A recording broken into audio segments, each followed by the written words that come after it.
হাসনাত আব্দুল্লাহ একটি নাম, একটি ইতিহাস। এই হাসনাত আব্দুল্লাহকে বারবার টার্গেট করা হচ্ছে, বারবার তার উপর হামলা করার চেষ্টা করা হচ্ছে, তাকে হত্যা করার চেষ্টা করা হচ্ছে। কেন? নেপথ্যে কারা থাকতে পারে? গাড়ি বহরে হামলা ও ভাঙচুরের ঘটনায়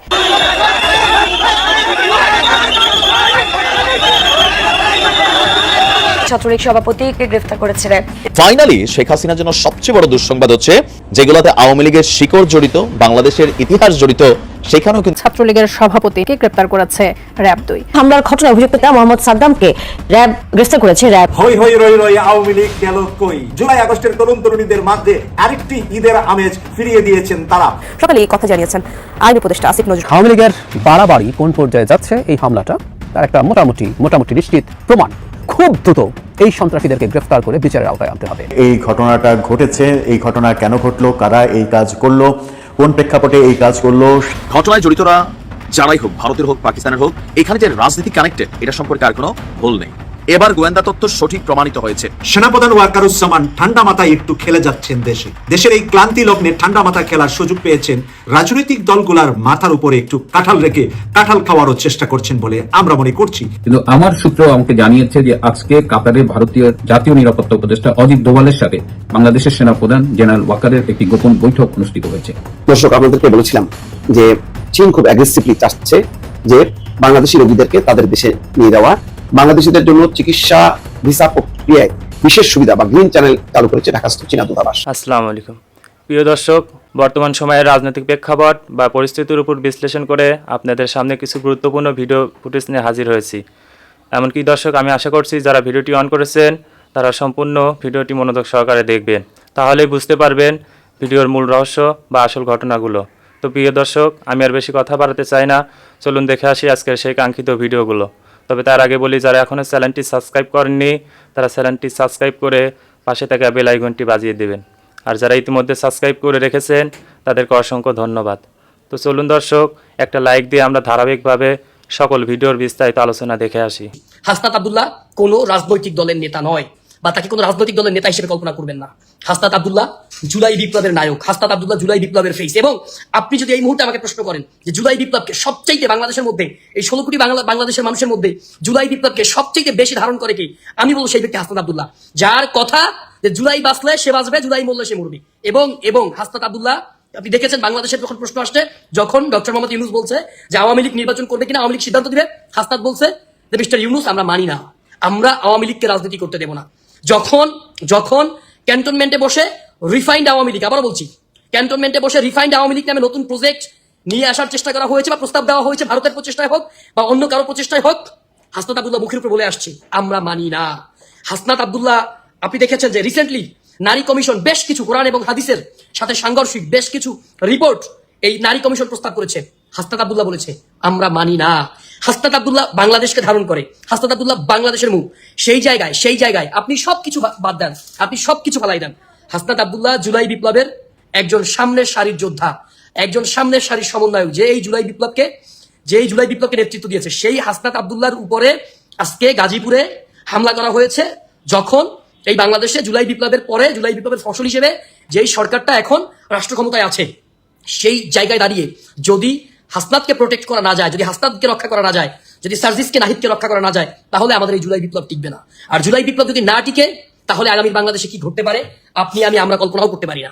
তো সেই জায়গায় দাঁড়িয়ে আওয়ামী লীগের মধ্যে এখন মাত্র বিন্দু মাত্র অনুশোচনা বোধ নাই। আজকের এই হামলা কে করেছে আমি জানি না, এখন পর্যন্ত এখন স্পষ্ট হয়নি যে এই হামলার সাথে আসলে কারা জড়িত। যারাই জড়িত থাকুক তাদের কোনো দলীয় পরিচয় থাকতে পারে না। যদি আওয়ামী লীগ হয়, যদি বিএনপি হয়, বা যদি অন্য কেউ হয় বা সন্ত্রাসী হয়, প্রত্যেকে বিচারের আওতায় নিয়ে আসতে হবে। হাসনাত আব্দুল্লাহ এরা যতদিন পর্যন্ত বাংলাদেশের পক্ষে কথা বলবে, যতদিন পর্যন্ত এরা বাংলাদেশপন্থী রাজনীতি করবে, ততদিন পর্যন্ত হাসনাত আব্দুল্লাহকে এনসিপির নেতা হিসেবে নয়, হাসনাত আব্দুল্লাহকে জুলাই বিপ্লবের নায়ক হিসেবে, জুলাই বিপ্লবের ফেস হিসেবে, জুলাই বিপ্লবের একজন মুখপাত্র হিসেবে হাসনাত আব্দুল্লাহর পাশে দাঁড়ানো আমাদের এই দেশের সাধারণ মানুষের কর্তব্য, সমস্ত রাজনৈতিক দলগুলোর কর্তব্য। হাসনাত আব্দুল্লাহ একটি নাম, একটি ইতিহাস। আমরা অনেক বীর মহাপুরুষের নাম ইতিহাসে পড়ি, শেখ মুজিব, অমুক তমুক, কিন্তু হাসনাত আব্দুল্লাহর মতো একজন কিংবদন্তিকে আমরা চোখের সামনে দেখছি। আমাদের ছোট ভাই, আমাদের 24-এর গণবিপ্লবে যে হাসনাত আব্দুল্লাহর অসামান্য অবদান, তার যে সাহসিকতা, তার যে আবশ্যিক নেতৃত্ব, জীবনের ঝুঁকি নিয়ে নিশ্চিত শহীদ এটা জেনেও সেই রাস্তায় গিয়ে আমাদেরকে মুক্ত করে দিয়েছেন। এখন আমরা মুক্ত পরিবেশে বাংলাদেশে বাস করছি, স্বাধীন বাংলাদেশ পেয়েছি। এই হাসনাত আব্দুল্লাহকে বারবার টার্গেট করা হচ্ছে, বারবার তার উপর হামলা করার চেষ্টা করা হচ্ছে, তাকে হত্যা করার চেষ্টা করা হচ্ছে। কেন? নেপথ্যে কারা থাকতে পারে? দর্শক, সর্বশেষ আপনারা জেনে গিয়েছেন হাসনাতের গাড়িতে 10-12 জন সন্ত্রাসী গাজীপুর এলাকায় হামলা করেছে। গাড়ির গ্লাস ভেঙে গিয়েছে, হাত রক্তাক্ত হয়েছে। এই নিউজ সাজিস আলম সহ এনসিপির নেতারা ফেসবুক পোস্ট দিয়েছেন, মুহূর্তের মধ্যে ভাইরাল হয়ে গিয়েছে। এটা নিয়ে গণমাধ্যমে তোলপাড় তৈরি হয়ে গিয়েছে এবং এনসিপির নেতাকর্মীরা দেশব্যাপী ইনস্ট্যান্ট প্রতিবাদ করেছে। এনসিপির কেন্দ্রীয় কার্যালয়ে বগুড়া থেকে শুরু করে বিভিন্ন জায়গায় হাজার হাজার নেতাকর্মীরা রাজপথে এসেছে। এই হামলা নেপথ্যে কারা থাকতে পারে? শুধু এবার না, হাসনাত আব্দুল্লাহকে টার্গেট করা হয়েছে। কেন টার্গেট করা হয়েছে এবং সামনে ধরনের হামলা করা হবে, আমি আসছি সেদিকে। কিন্তু আমি লক্ষ্য করলাম হাসনাত আব্দুল্লাহ শিবিরের বা জামাতের কেউ নয়, কিন্তু হাসনাত আব্দুল্লাহর উপর হামলার প্রতিবাদে শিবির খুব দ্রুত গতিতে রেসপন্স করেছে। যেমন সাজিস আলম সবার আগে সম্ভবত ফেসবুক পোস্ট করেছেন যে হাসনাত আব্দুল্লাহর উপর হামলা হয়েছে, যে যেখানে আছেন চলে আসুন। সেখানে শিবিরের ভবিষ্যৎ কেন্দ্রীয় সভাপতি, ঢাকা বিশ্ববিদ্যালয় শিবিরের সাবেক সভাপতি সিবগাতুল্লাহ সিবগা, তিনি মন্তব্য করেছেন লোকেশন দাও, হোয়াট ডাজ ইট মিন? এবং এই কমেন্টে সাজিস আলম খুব দ্রুত লোকেশন দিয়েছে। ইট মিনস যে শিবির তার জনশক্তিদের সেখানে পাঠিয়ে দিয়েছে হাসনাতকে রক্ষা করতে, দ্রুত অ্যাকশন নিয়েছে এবং গিয়েছে। আমি যতদূর জানতে পেরেছি শিবিরের ছেলেরা সেখানে দ্রুত চলে গিয়েছে। দর্শক, শুধু এখানেই সীমাবদ্ধ নয়, শিবির আনুষ্ঠানিকভাবে বিবৃতি দিয়ে এই ঘটনার প্রতিবাদ করেছে। তো আপনি বুঝুন যে হাসনাতের প্রতি জামাতের শিবিরের কি ইমোশন, কতটা সিরিয়াস। হাসনাত 24-এর গণবিপ্লবের নায়ক, সে যে দলেরই হোক না কেন, হাসনাতকে রক্ষা করতে হবে, হাসনাতের উপর হামলাকারীদের রুখে দিতে হবে। এটা জামাত মনে করে, শিবির মনে করে। এই কারণে দ্রুত হাসনাতকে রক্ষা করতে জামাত শিবির দৌড়ে যায়, আনুষ্ঠানিক প্রতিবাদ করে।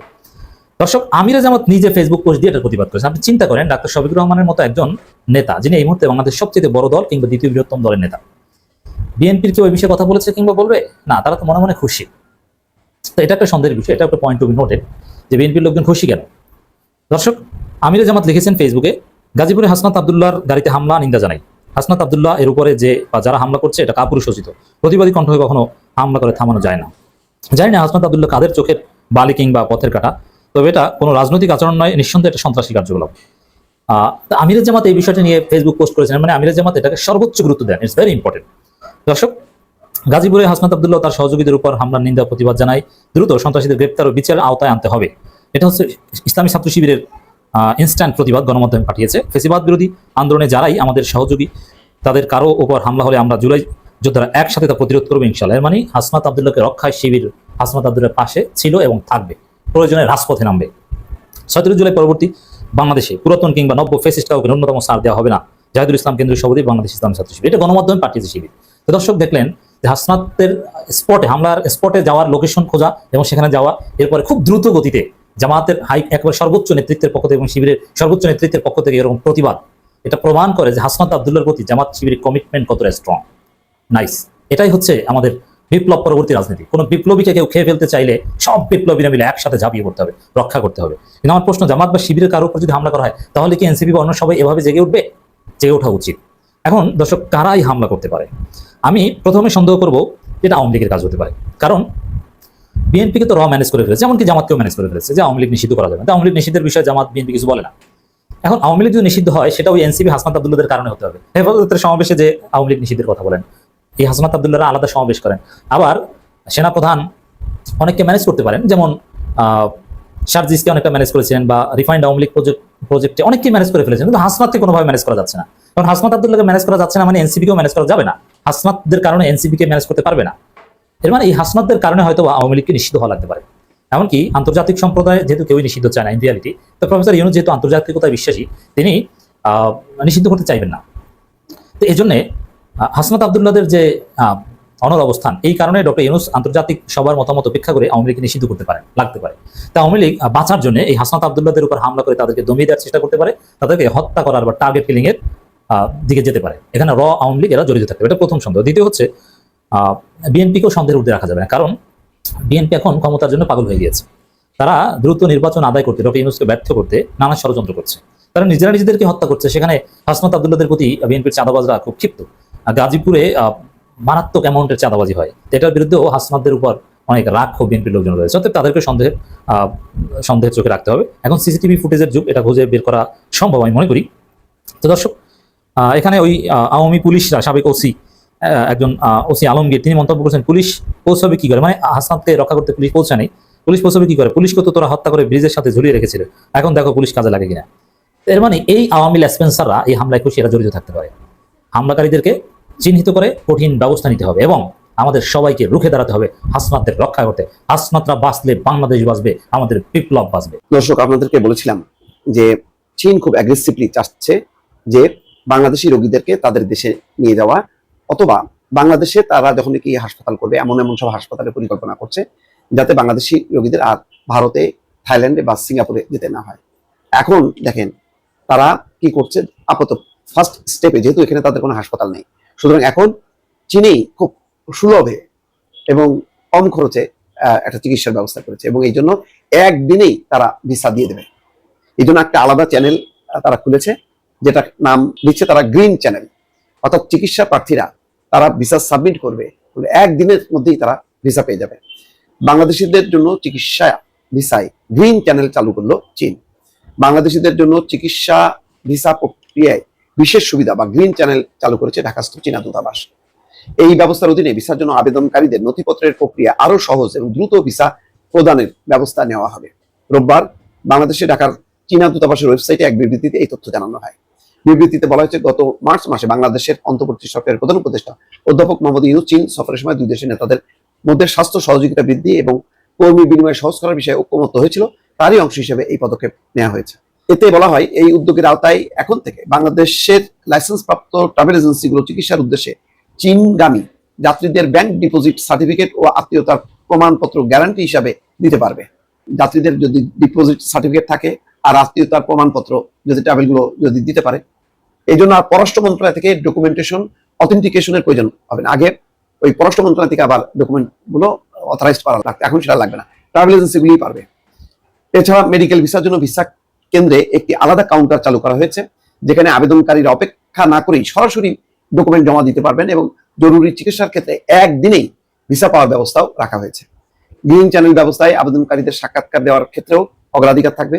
তাদের লাইনে দাঁড়ানোর প্রয়োজন হবে না। কেউ চিকিৎসার কারণে সরাসরি সাক্ষাৎকারে উপস্থিত হতে না পারলে ট্রাভেল এজেন্সির গ্যারান্টি পত্রের মাধ্যমে রিমোট সাক্ষাৎকার দেওয়ার সুযোগ পাবেন বলেও বিবৃতিতে জানানো হয়। তাহলে দেখেন, ট্রাভেল এজেন্সিগুলি অর্থাৎ জুমের কানেক্ট করে দেবে এবং সেখানে যদি মানে দূতাবাসেও যাইতে হবে না। তো দর্শক বুঝতেই পারছেন যে কত সহজ করে ফেলছে। ভারতের চিকিৎসা ভিসা নিতে যে কত সময় লাগে এবং কি পরিমাণ বিড়ম্বনা পোহাতে হয়, সেখানে চীনে আপনি যাবেন, চীন তো আরো কনজারভেটিভ দেশ, কিন্তু দেখেন এই ক্ষেত্রে তারা একদম অবারিত করছে, উন্মুক্ত করছে। তো ফলে আমার ধারণা যে আগামীতে একটা চীনের একটা বড় বাজার তৈরি হবে বাংলাদেশি চিকিৎসা প্রার্থীদের জন্য।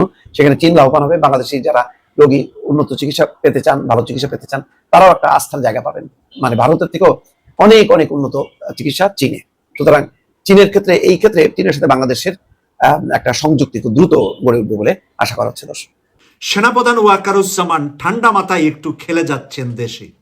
দেশের এই ক্লান্তি লগ্নে ঠান্ডা মাথায় খেলার সুযোগ পেয়েছেন।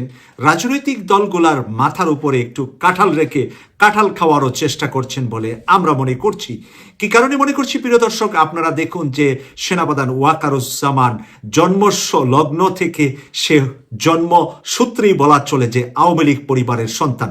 আবার দেখেন, এখানে কিন্তু নাজিউর রহমান মঞ্জু, আন্দাবিল রহমান পার্থর বাবাও কিন্তু তার আত্মীয় শ্বশুর বাড়ির দিক থেকে। এবং এই যে আন্দাবিল রহমান পার্থ হইচই করে বড় বড় কথা বলে শেখ হাসিনার বিরুদ্ধে, সরকারের বিরুদ্ধে বলেছিল এত বছর, আর বিএনপি চেয়ারপারসনের সাথে বসে কফি খাচ্ছেন, মুস্কি মুস্কি হেসে হেসে ছবি উঠাতেন, এই আন্দাবিল রহমান পার্থ কিন্তু সেই আওয়ামী লীগেরই প্রোডাক্ট, সেই আওয়ামী লীগেরই জন্মসূত্রের সন্তান। তার শ্বশুর, তার শালা দুজনই কিন্তু সংসদে দীর্ঘ সময় এমপি ছিল, কিন্তু আজকে তার শ্বশুর বা শালা কোথায় আছে, আন্দাবিল রহমান পার্থই বা কোথায় লুকিয়ে রাখছে, বিষয়টা কিন্তু ওপেন সিক্রেট। আমরা অনেকে বলছি না, কেন বলছি না, আন্দাবিল রহমান পার্থ 4 দলীয় ঝুটের অংশীদার, এই সেই, মানে এভাবেই কিন্তু র আমাদের ভিতরে আছে। র নামক কোনো আলাদা অন্য কোনো গ্রহ থেকে অন্য কোনো মানুষ আসে, র হয় না। ভারতীয় র বাংলাদেশের ঘরে ঘরে কিভাবে গিয়েছে। আমি আশা করছি সম্পূর্ণ ভিডিওগুলো মনোযোগ সহকারে দেখেছেন। সেই সাথে ভিডিওর কোনো তথ্য বা মতামত থাকলে কমেন্ট বক্সে জানিয়ে যাবেন। আজকের মতন এখানে শেষ করছি, ফিরে আসছি আগামী দিনে অন্য কোনো টপিকস নিয়ে। সে পর্যন্ত ভালো থাকবেন, আল্লাহ হাফেজ।